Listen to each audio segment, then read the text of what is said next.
자, 봅시다.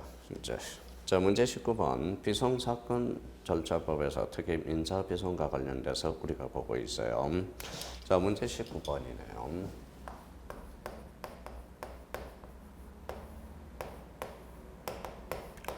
자, 문제 19번과 관련돼서는 대표적으로 임시총회 소집 사건, 이게 아주 중요하죠. 또.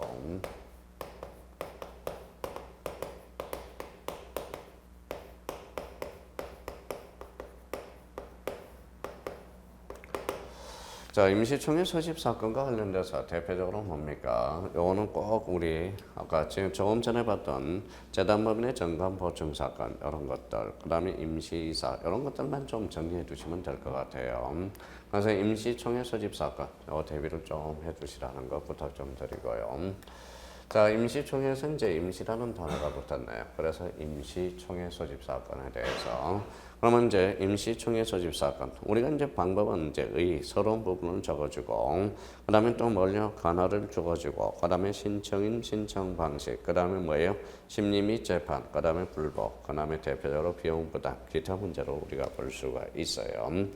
그럼 이와 관련돼서 사단법인의 임시총회는 이사가 필요하다고 인정할 때 대표적으로 감사가 필요하다고 인정할 때 임시총회를 소집할 수 있다. 그리고 총사원의 5분의 1 줄쳐넣으세요.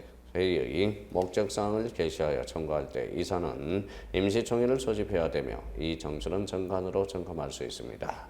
사원의 청구 인순 후 2주간 내에 이사가 총회 소집을 절차를 받지 않을 때 청구한 사원은 법원의 허가를 얻어 줄쳐놓으세요. 스스로 임시총회 소집을 소집할 수 있다라는 거예요. 그러면 이제 자기가 생각해야죠. 여러 번 했습니다. 우리가 여기도. 자, 하나의 법원은 뭐예요? 주된 사무소, 그럼 총회가 들어갔죠. 임시가 들어갔죠. 그러면 지방법원 합의부 밑줄을 그어놓고요. 자, 신청 절차 관련돼서 신청인, 총회를 소집 요구했던 총사원의 5분의 1 이상 요거 줄쳐놓고요. 자, 총회 소집을 요구했던 사원만이 신청인 자격이 있습니다. 총회 소집을 요구할 자격이 없는 사원들에 대한 임시총회 소집 허가가 신청은 부적합합니다. 판례에 의하면 종중정관규약에 따른 소수 대의원의 법원의 허가를 받아 임시총회를 소집한 경우 종중의 기관으로서 소집한 것으로 봐야 할 것이고 종중의 대표자라도 소수의 대의원이 법원의 허가를 받아 소집한 임시총회의 기일과 같은 기일에 따른 임시총회를 소집할 근원은 없게 된다고 봐야 할 것이다. 판례도 약간의 언급이 되면 좋겠다고 그랬죠. 자, 3번의 법률상 반드시 수인의 공동신청을 필요하는 것은 아니나 수인의 신청인이 공동하여만 신청 요건을 충족하는 경우가 있습니다. 이 경우 신청 요건은 비송사건 재판 시 충족해야 되며 1인의 지하에 의해서 신청 요건인 주식 수에 부족하게 되면 그 신청은 부적합하게 되며 또한 공동 당사자는 서로 뭐예요? 서로 뭐라고 써놨어요? 자, 서로 절차상에 절차상에 보존되는 절차에서 보존되는 행위를 할 수 없습니다. 자, 그러나 민사소송의 고유 필요적 공동소송이 관계 있는 것은 아니고 그 사이롭게 개별적으로 취할 수 있다라는 거. 자, 신청 방식이에요. 그래서 이제 서면으로 해야 된다. 서면 동그라미 쳐놔요. 임시총회 사건은 뭔가 대표적으로 사회적 이슈가 클 수 있죠. 그래서 반드시 서면으로 해야 되고 그게 중요합니다. 이사가 총회를 소집, 결의한 사실을 소명해야 한다. 자, 심리 및 재판은 뭡니까? 바로 이유를 붙인 결정 동그라미 쳐놔요. 이유를 붙여야 돼요.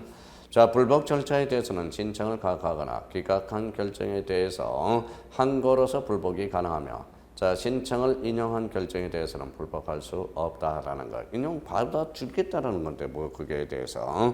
자, 그러면 임시총회 소집 사건에서 대표적인 원점이 3개가 나오네요. 바로 합의부라는 거. 합의로라는 거.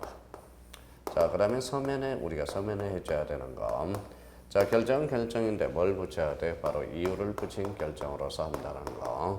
이유를 붙인 결정.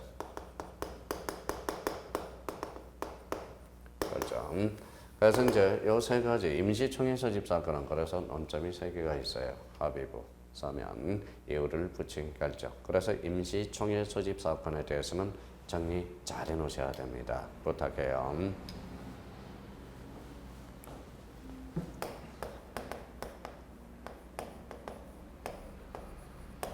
자, 문제 20번입니다. 자, 여기에 대해서 이제 대표적으로 이제 여기까지가 뭡니까? 대표적으로 그러면 우리가 이제 자, 여기 전까지가 민사 비송 사건에 대해서 대표적으로 했네요. 대표적으로 뭐 꼭 정리해 달라는 거네요. 자, 문제 20번은 뭡니까? 대표적으로 이제 뭐예요? 상사 비송 사건과 관련돼서 대표적으로 이제 검사를 갖는 검사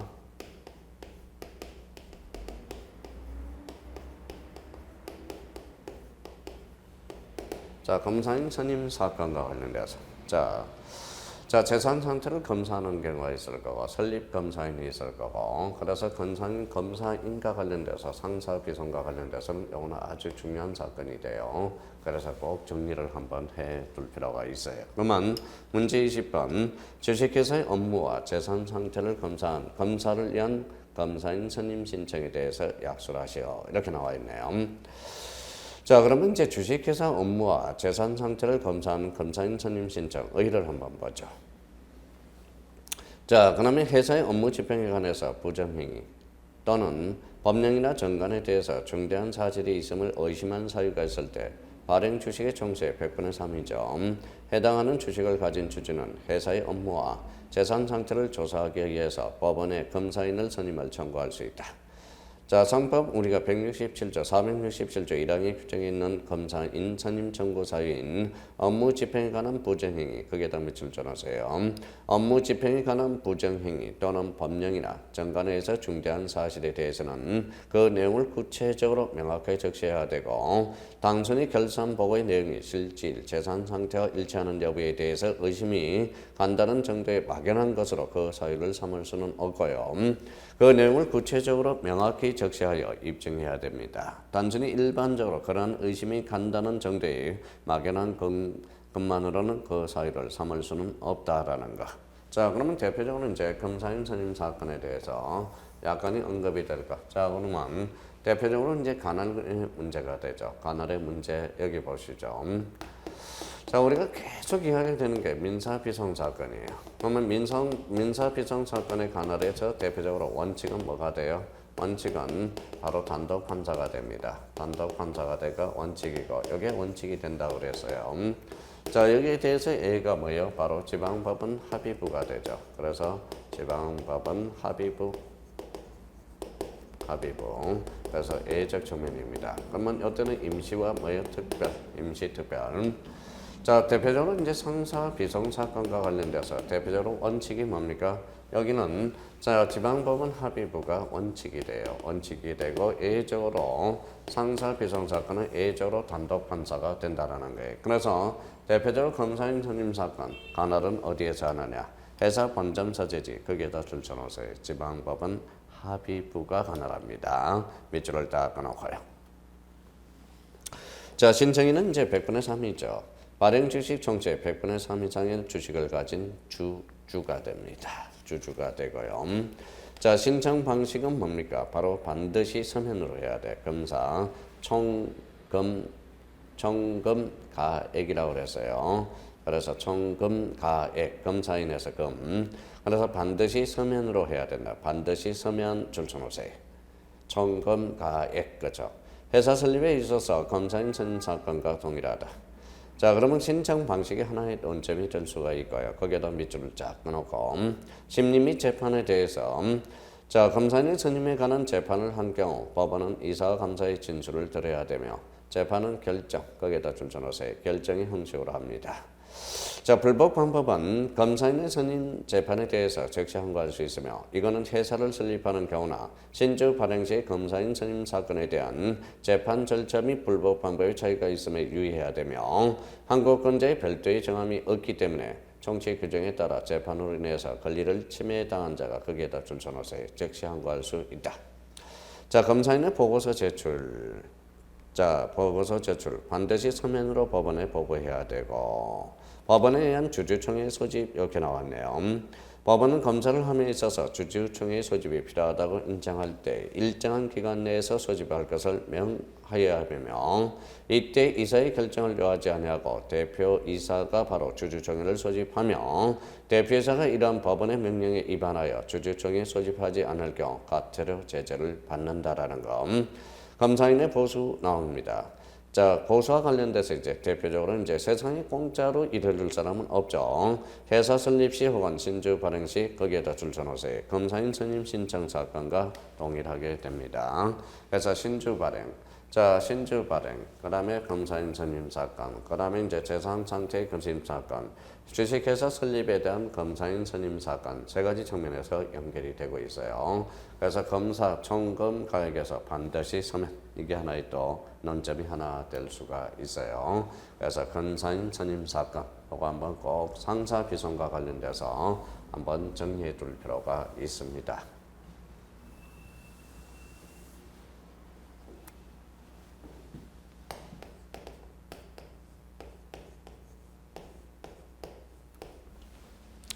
자, 문제 27번입니다. 자, 이거는 이제 대표적으로 임시사가 아니라 일시이사죠.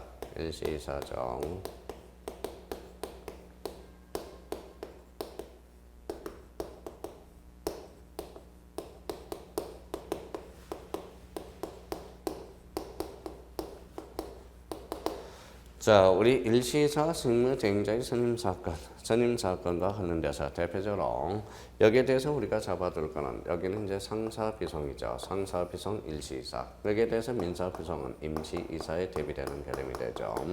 임시이사는 등기를 요하지 않아요. 일시이사는 등기를 요하게 됩니다. 그래서 일시이사 직무대행자의 선임사건. 그러면 여기는 민사비송 사건과 관련돼서 임시이사, 일시이사 두 가지를 꼭 비교 한번 해줄 필요가 있습니다. 자, 그러면 이제 의를 잡아야 되겠죠. 다시 해봅니다. 의, 신청인, 관할부터 봐야죠. 관할, 신청인, 신청, 방식, 그 다음에 심리 및 재판, 그 다음에 불복, 그 다음에 대표적으로 기타, 비용 부담, 그러면 등기가 있으면 등기를 요하겠죠. 그러면 일시이사의 선임의 직무대행자, 법률 또는 정관에 정한 이사의 원수를 정한 경우 임기 만료 또는 사임으로 인해서 퇴임한 이사는 새로 선임된 이사가 취임할 때까지 이사의 권리 의무가 있다. 그러나 이때 법원은 필요하다고 인정할 때 이사, 감사, 기타의 이해관계 내 청구에 의해서 일시이사의 직무를 수행할 자를 선임할 수 있다. 그래서 이사, 감사, 이해관계인 요거 이제 한번 체크해 주시고요. 자, 기타 문제와 관련돼서 이제 뒷장을 한번 넘겨보시면, 자, 등기까지 요한다라는 거 첫 줄에 있죠. 26페이지 첫 줄 등기 동그라미. 자, 구별 개념과 관련돼서 이사 직무 대행자라면, 자, 일시이사의 직무를 행할 자를 말하며 이사 선임 결정의 무효나 취소 또는 이사의 해임의 소가 제기된 경우 법원의 가처분에서 선임되는 직무 대행자는 구별된다. 이렇게 나와 있습니다. 자, 직무 대행자가 선임이 필요한 경우. 대표적으로 선임이 필요한 경우는 임기 만료, 사임으로 인해서 이사의 원수가 결한 경우에 하나지 않고 법률 또는 정관에 정한 이사의 원수를 결한 일체의 경우를 말한다. 이렇게 이제 밑줄을 그어서 한번 잡아줄 필요가 있어요. 자, 그렇다면 이제 뭡니까? 우리가 하나씩 잡아주자. 의의를 살폈습니다. 그러면 합의부, 관할법원은 지방법원 합의부 준쳐놓고요. 자, 신청 절차와 관련돼서 신청인, 이사, 감사, 이해관계인이 될 수가 있죠. 자, 신청 방식은 특별한 규정이 없다면 자, 서면 또는 말로서 우리가 해주겠죠. 자, 심리 및 재판이라는 게 나와요. 심리 및 재판. 자, 심리 및 재판에서 특히 일시이사의 직무대행자는 특히 2번을 줄쳐놓으세요. 2번을 줄쳐놓고 거기에 대해서 신청에 대해서 법원은 이유를 붙인 결정으로서 재판을 한다. 그래서 이유를 붙인 결정. 자, 불복 방법은 인용했다예요. 그 인용했다고 그런다면 불복할 수 없죠. 불복을 신청할 수는 없습니다. 자, 보수 직업이죠. 나름대로 법원이 직무대행자를 선임한 경우 회사로 하여금 이에 보수를 지급하게 할 수 있고 이 경우 보수액은 이사와 감사의 의견을 들어 법원이 정한다. 그러면 이 재판에 대해서는 즉시 항고할 수 있다. 복수항고에 대해서는 보수 지급과 관련돼서는 많이 받으려고 하겠죠. 적게 주려고 그러겠죠. 그러니까 거기에 대해서는 항고할 수 있어요. 그래서 즉시 항고할 수 있다. 그렇게 이제 의미를 연결해놓고, 그다음에 보수 이제 일시서 그런 데서는 이제 보수 지급에 이제 문제가 대두될 수 있고요. 보수 지급이라는 거. 그럼 여기에 대해서 이제 등기가 어떻게 될 건가라는 등기 문제가 발생할 수 있어요. 그래서 우리 자, 특강자료 27페이지 맨 위에 등기라는 게 우리가 서술해 놨습니다. 주식회사의 이사, 감사, 대표이사 또는 청산이나 유한회사의 이사, 감사, 청산인의 직무를 일시 행할 자를 선임할 때 1심 수서 법원은 회사의 본점 지점 소재를 등기소에 그 등기를 뭐 해야 된다. 촉탁해야 되겠죠. 그래서 촉탁으로 연결. 촉탁이라는 것은 우리가 이제 많이 들어봤죠. 알릴촉, 알릴탁, 알려준다라는 겁니다. 그래서 그런 의미를 우리가 잡아주시면 돼요. 그래서 대표적으로 일시이사. 그러면 우리 민사 비송 사건에서는 대표적으로 일시이사로 연결이 된다라는 거예요.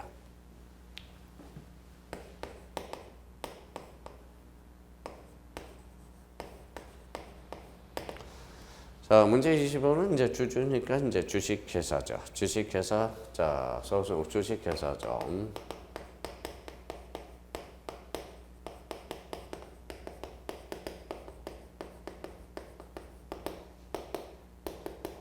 자, 주식회사의 소수 주주. 그래서 대표적으로 주주총회.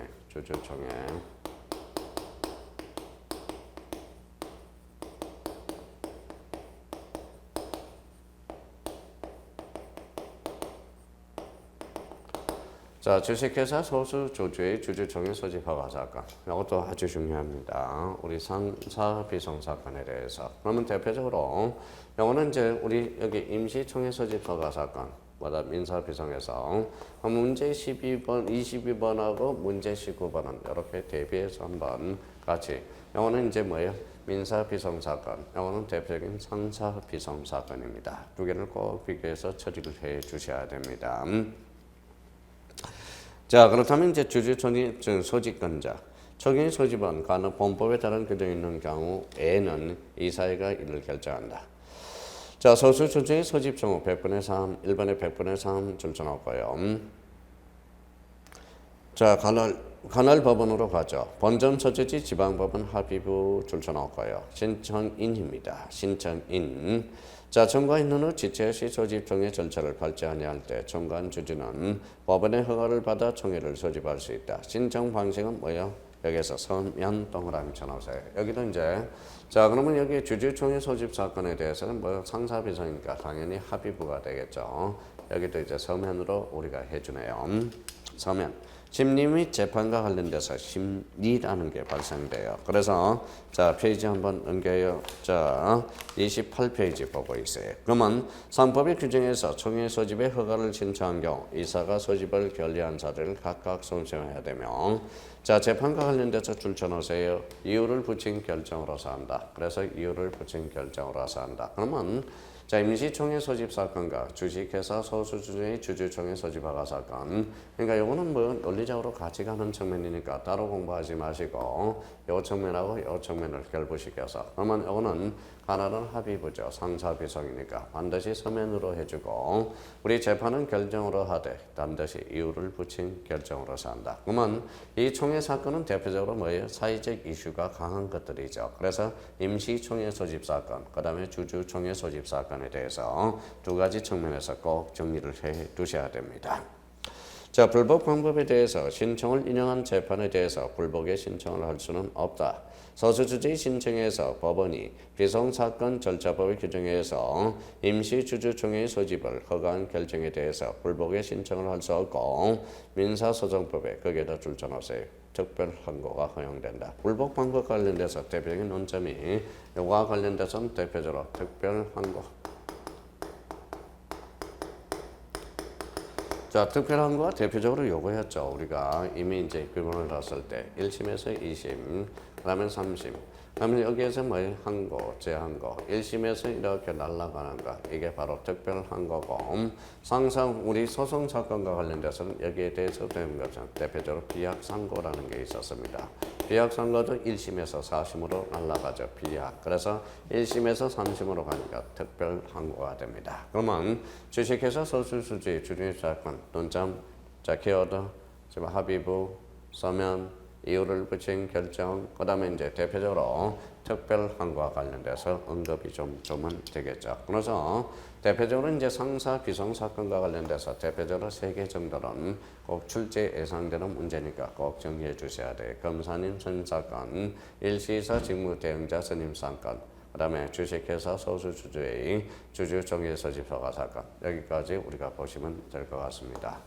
그러면 여기에서 이제 이쪽은 여기는 이제 뭐 상차 비송 사건이고 그런 이제 문제 23번 여기서부터는 대표적으로 이제 뭐와 관련되는 거냐? 문제 23번은 바로 여기에 대해서는 뭐예요? 행정심판법과 관련돼서 대표적으로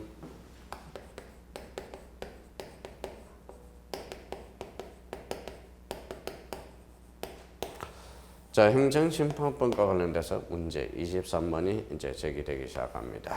그렇다면 이제 문제 23번 약수행 문제로 나왔을 때 행정심판과 행정소송의 공통점, 자 차이점에 대해서 우리가 약수를 하시오. 이 문제도 참 약수 문제로서는 우리가 1차를 여기에 다 합격하신 분이니까 나름대로 행정심판과 행정소송을 뭐라고 해? 이게 행정쟁성제도죠.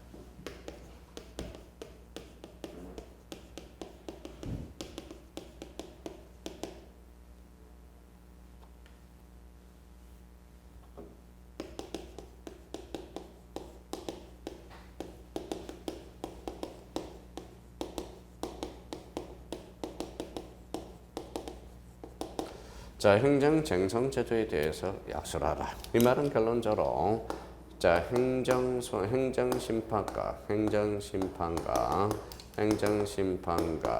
그러면 행정소송에 대해서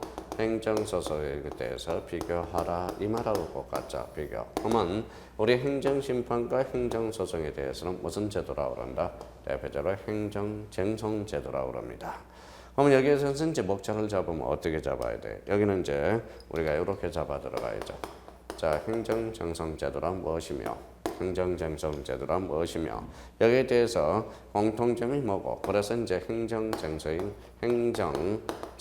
특징 자, 등성의 특질 이렇게도 잡아 나갈 수 있죠. 그래서 거기에다가 대표적으로 행정심판, 그 다음에 행정소송. 그럼 세 번째 여기에 대해서 의를 잡았으니까 계를 잡아가서 여기에서 의 행정쟁성의 특질. 그러면 행정쟁성의 특질을 뭐예요? 행정심판과 행정소송의 비교. 이렇게 해서 행정심판, 행정쟁소송 거기에 대해서 비교를 해두면 또 좋은 정답이 나올 수가 있어요. 그러면 여기에 대해서 페이지, 자 특강자료 28페이지를 봅니다. 자, 행정심판은 뭐냐? 행정청이 위법 부당한 처분을 위해서 권리 이익을 침해당한 자가 행정기관에 대해서 그 시정을 구하는 절차. 다시 행정심판이란 행정청의 위법 부당한 처분에 대해서 권리 이익을 침해당한 자, 법률상 이익이 있는 자가 행정기관에 대해서 그 시정을 구하는 절차. 이게 대표적인 행정심판입니다. 행정소송은 행정청이 위법 동그라미 처분에 대해서 법원입니다. 정식의 소송 절차에서 행하는 재판 작용을 뭐라 그런다? 행정소송이라며. 그러면 행정심판과 행정쟁성의 소송의 차이점, 대표적으로 개념을 정확하게 우리가 잡아줄 필요가 있어요. 자, 그러면 공통점이 뭐냐? 당사자의 정성 제기에서 절차가 제기된다. 당사자입니다. 대심 구조죠. 원고와 피고의 공격 방어에 대해서 대심, 서로 대립되는 구조가 형성되고 있고요. 당사자적 경우는 대표적으로 법률상 이익이 있는 자. 그래서 우리 협의상 법률상 이익이 있는 자 얘기해야 돼요. 개괄주의, 모든 걸 다 할 수 있다는 개괄주의입니다. 열거주의가 아니라 개괄주의, 포괄한다는 소리죠. 자, 집행 부정지 원칙을 채택하고 있다. 원칙은 집행이 정지되지 않고, 그러면 집행이 정지된다고 그러면 행정청의 업무가 신속성이 더티할 가능성이 있어요. 그래서 신속하게 처리해서 원칙은 집행 부정지의 원칙이나 예외적으로 집행 정지의 효력을 예외적으로 인정하고 있습니다. 자, 그러면 이제 6번 직권심리주의죠. 자, 불고불리의 원칙을 채택하고 있자. 물어보는 거에 대해서, 자, 물어본 거에 대해서는 묻지 않는 것은 심리하지 않는다는 게 바로 불고불리의 원칙을 채택하고 있고, 불이익 변경 금지의 원칙, 그 다음에 아홉 번째, 사정 재결, 사정 판결을 인정하고 있어요. 자, 취소, 무효 등 확인, 심판, 소송이 가능하다라는 것. 그래서 공통점, 당사자 정성 제기에서 절차가 개시.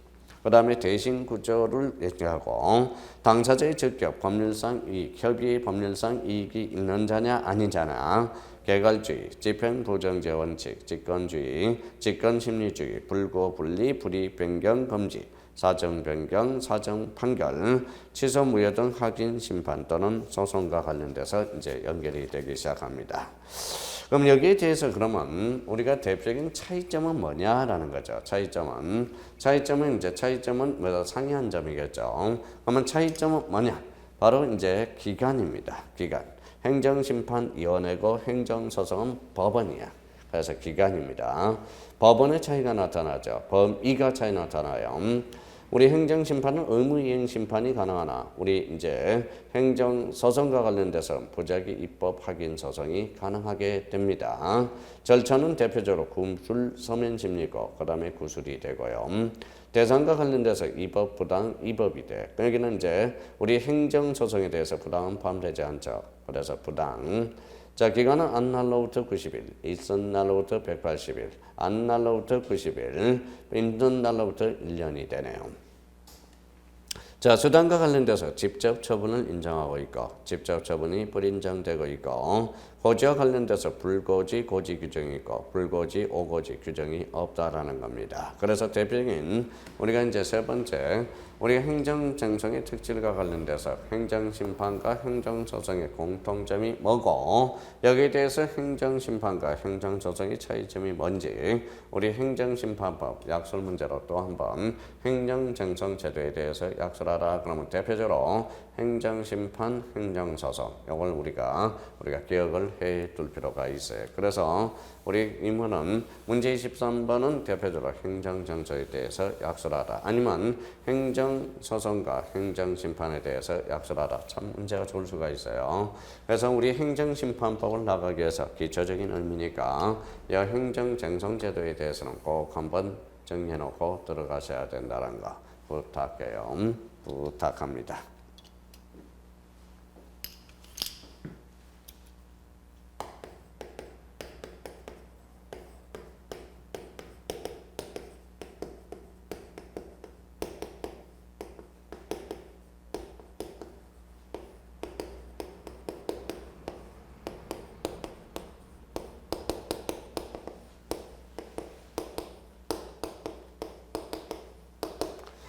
자, 여기에 대해서 대표적으로 행정심판제도의 기능, 역할이겠죠. 어떤 기능을 가지고 있는가? 그래서 행정심판제도의 기능 대해서 약술하라.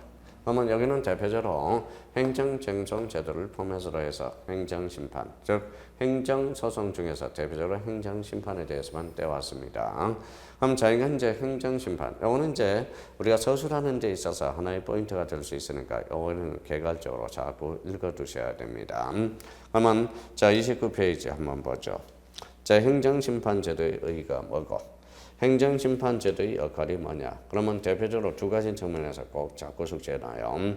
행정심판이란 행정처의 위법, 부당한 처분 또는 부작위 등으로 자신의 권리와 이익을 침해당한 자가 행정기관에 대해서 그의 시정, 즉 취소 심판이죠.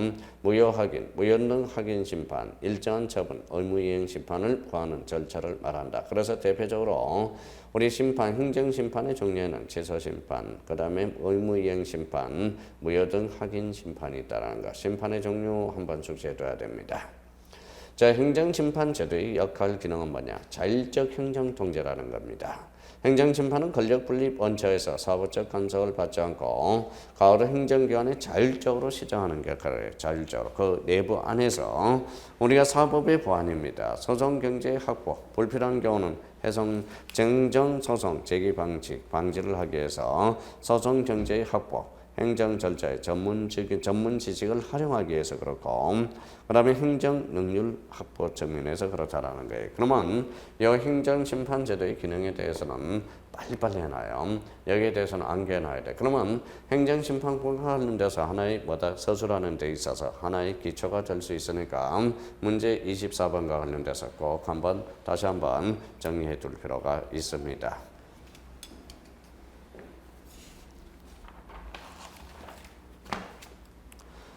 자, 그러면 이제 문제 25번이네요. 자, 문제 25번은 행정심판제도의 특징 및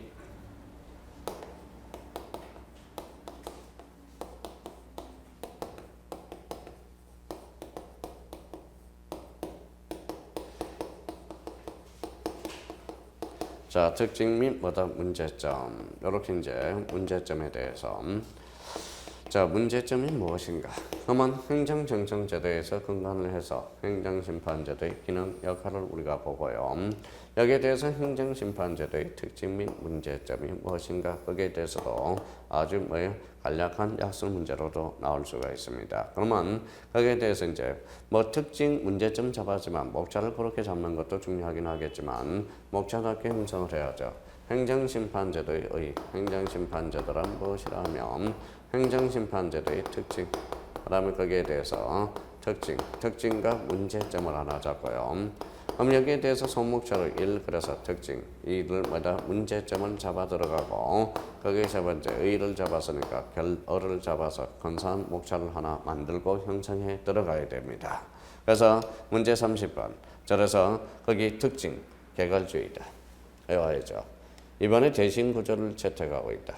세 번째 심판 참가의 인정, 참가인 제도를 인정하고 있어요. 자, 그 다음에 네 번째 심리 얼결 기관과 재결정의 일환화. 자, 불고 분리의 원칙, 불이익 변경 검제 원칙, 의무 이행 심판 인정, 고지 제도 채택, 사정 변경 제도. 여기에 대해서 이제 의무 이행 심판, 불이익 변경 검제 6번, 7번, 8번 고지제도 이런 것도 확인해 줘야 되고요. 9번 사정재결제도, 10번 집행부정제 원칙, 그 다음에 11번 임시처분제도, 12번과 관련돼서 정보처리 조직을 통한 심판제도의 태계. 그래서 여기에서 6번, 7번, 8번, 9번, 11번까지 이런 것들은 우리 이제 논술 문제로 연결이 될 가능성이 있어요. 그래서 대비를 단단히 해주시고 집행부정제와 관련돼서는 이미 준비가 됐고요. 자, 이번엔 문제점. 그래서 청구인 적격의 은격성이라는 거예요. 청구인 적격. 자, 거기에 대해서 청구인 적격의 반대말은 대표적으로 피청구인 적격이 되죠. 그 다음에 이번에 집행부정제 원칙을 채택한 점. 그 다음에 세 번째 사정재결 제도를 채택한 점, 청구인의 자료 요구 미채택. 요 네 가지 정면이 대표적으로 문제점입니다. 자, 청구인 적격, 그 다음에 집행부정제 원칙, 사정제도를 채택하는 문제점이 발생하고요. 그 다음에 청구인의 자료 요구권의 미채택. 그래서 우리 행정심판제도의 특징 및 문제점을 잡아 나오므로써 앞으로 약술 문제보다 뭐에 대비를 할 수 있어요? 대표적으로 논술 문제를 대비해 나갈 수가 있어요. 그래서 행정심판제도의 특징 및 문제점, 이걸 한번 정리해 둘 필요가 있어요.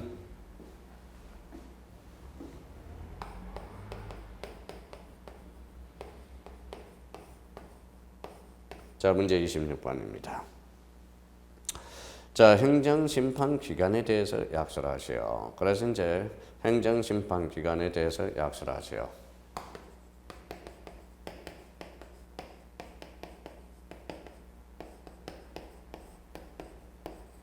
기간에 대해서 약술하라. 그러면 행정심판 기간에 대해서 약술하는 말은 이 말은 행정심판위원회라는 거죠.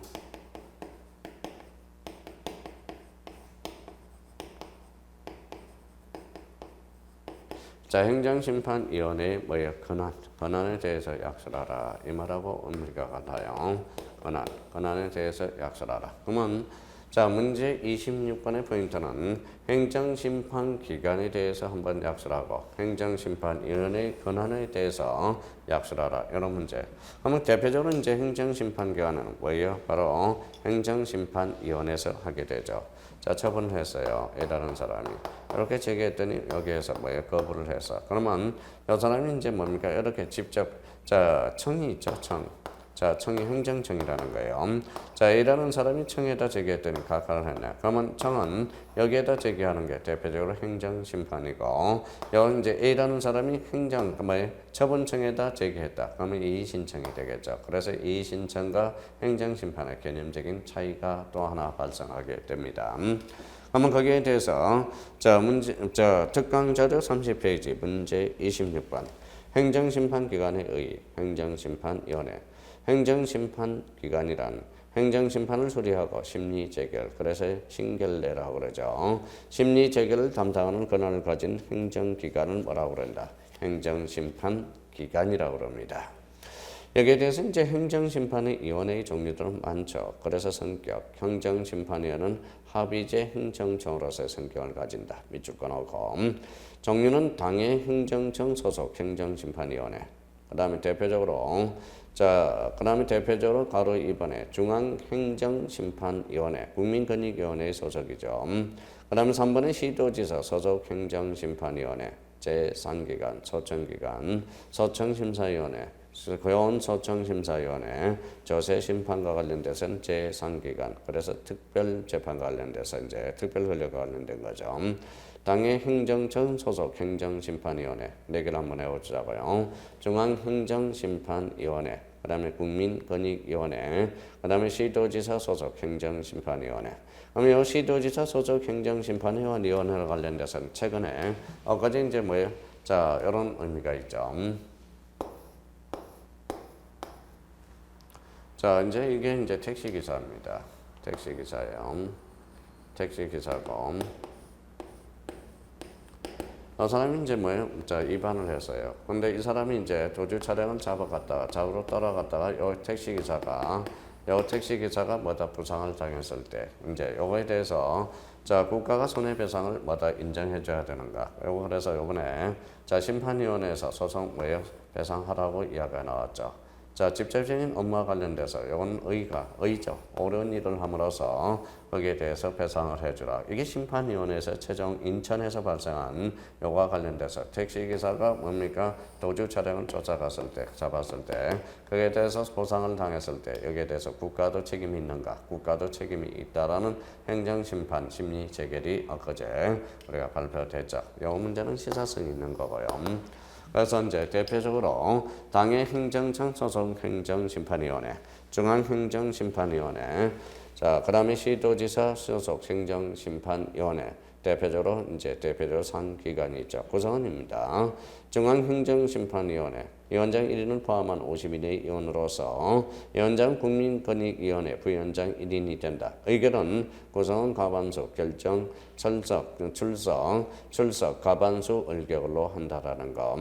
기타 행정심판위원회 그거는 한번 읽어두시면 되고요. 자, 권한입니다. 자, 심리할 권한이 있죠. 심리권.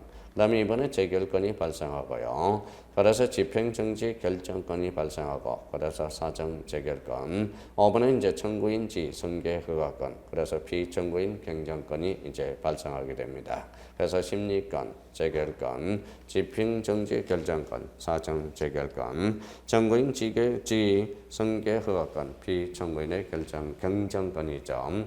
그럼 여기에 대해서 문제 26번은 행정심판 기관과 관련돼서 행정심판위원회 권한과 관련돼서 꼭 한번 정리해 둘 필요가 있습니다. 그러면 이번 시간에 본 거 이제 임시총회 소집 사건과 그다음에 주식회사 소수 주주의 종회 소집 사건 이 두 가지를 결부시켜서 정리하고요. 영어는 이제 우리가 민사 비송 사건이고 영어 문제 2번은 대표적으로 상사 비송 사건이 되고요. 상사 비송과 관련돼서 검사인 선임 신청 사건, 일시이사, 주식회사. 그래서 특히 이 검사인 일시이사, 일시이사는 뭡니까? 임시이사와 관련돼서 한번 꼭 정리를 해 두셔야 되고. 자, 행정심판법 스타트는 문제 23번으로 스타트되어 있고요. 그래서 행정정성제도에 대해서 약설하다. 그러면 행정심판과 행정소송의 차이점, 비교 특징을 꼭 구성해 보셔야 되고, 행정심판제도의 기능, 역할에 대해서 업무에 바로 전문적이다. 그 다음에 이제 능률 확보를 위해서 그렇다. 그런 이제 이런 논점들을 우리가 계속적으로 한번 읽어둘 필요가 있어요. 그러면 행정심판제도의 특징 및 문제점, 그래서 대표적으로 기능의 역할이 우리가 나오죠. 여기에 대해서 행정심판기관에 대해서 대표적으로 4개가 있었죠. 자, 그러면 행정심판의 권한과 관련돼서 대표적으로 거기 문제 매번 자, 특강자료 31페이지 대표로 심판위원회의 종류 다시 한번 당의 행정청 소속 행정심판위원회 대표적으로 이제 중앙행정심판위원회, 시도지사 소속 행정심판위원회, 제3기관 소청심사위원회 대표적으로 이런 것들입니다. 자, 권한에 대해서는 대표적으로 심리할 권한이 있고, 그래서 심리 재결권이 있고요. 집행정지 결정권이 있고, 거기에 대해서 사정 재결권, 청구인 적격, 그다음에 대표적으로 청구인 지성격 허가권, 비청구인의 경정권에 대해서 꼭 한번 숙지해 둘 필요가 있어요. 그래서 이번 시간에 이 측면에서 꼭 한번 정리해 달라는 거. 부탁 좀 드리겠습니다. 하여튼 뭐 우리가 여기에 나와 있는 거라도 최소한 뭡니까? 한번 믿어봐서 우리가 결정적으로 우리가 논술에 들어가면 되겠죠. 유사 문제들이 나오면 그래서 그 정도 정리해 주시면 될 것 같습니다. 자, 그래서 우리 좀 쉬었다가 계속적으로 나가보도록 하겠습니다.